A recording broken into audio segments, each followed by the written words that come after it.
Hello,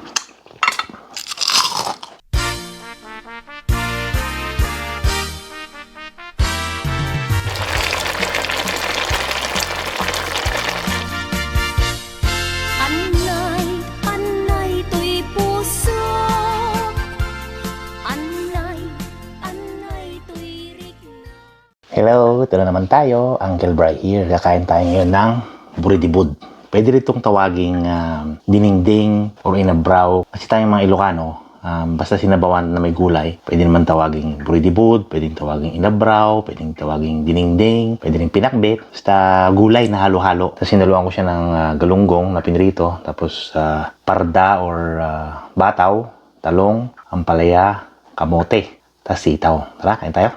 So yan, sabaw muna tayo, no? Up.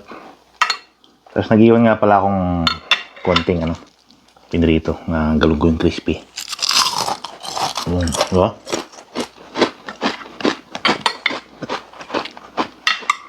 Ang gulay.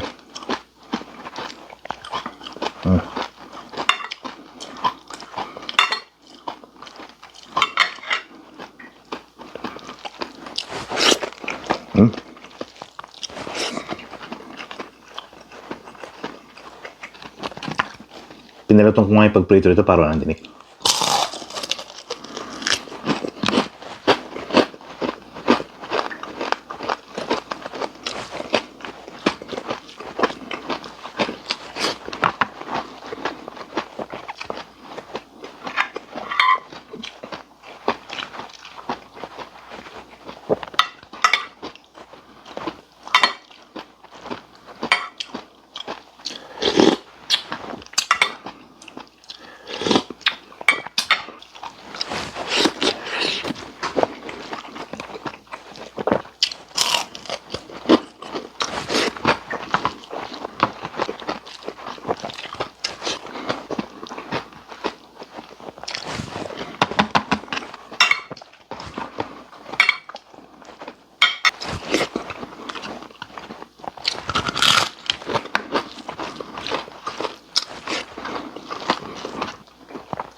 Yan, tapos na ako kumain. Hanggang sa muli, maraming salamat sa pagsubaybay. Uncle Bry here, signing off.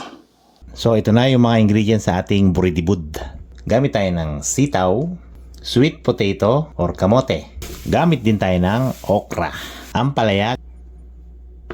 Gagamit din tayo ng bataw or parda sa Ilocano. Ang ating eggplant or talong.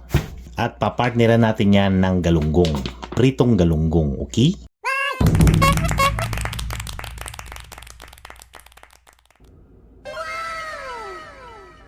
Ayan, ito na yung ating sitaw or string beans, kamote or sweet potato, ampalaya or bitter melon, okra. Okra din ang English niya.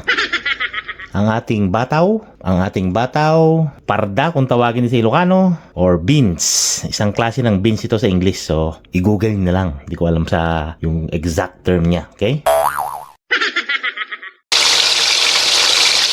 So ito nga pala yung galunggong na ipapartner ko sa ating buridibud, no? Optional ito kung ayaw nyo, walang problema. Pero mas masarap ang buridibud nyo kung papartnerin nyo ng pritong galunggong. Alright, simulan na natin magluto ng ating buridibud. Unang lalagay natin is kamatis tsaka sibuyas. Yan, bago kumulo ng todo, lalagay ko na yung ating JB bagoong isda.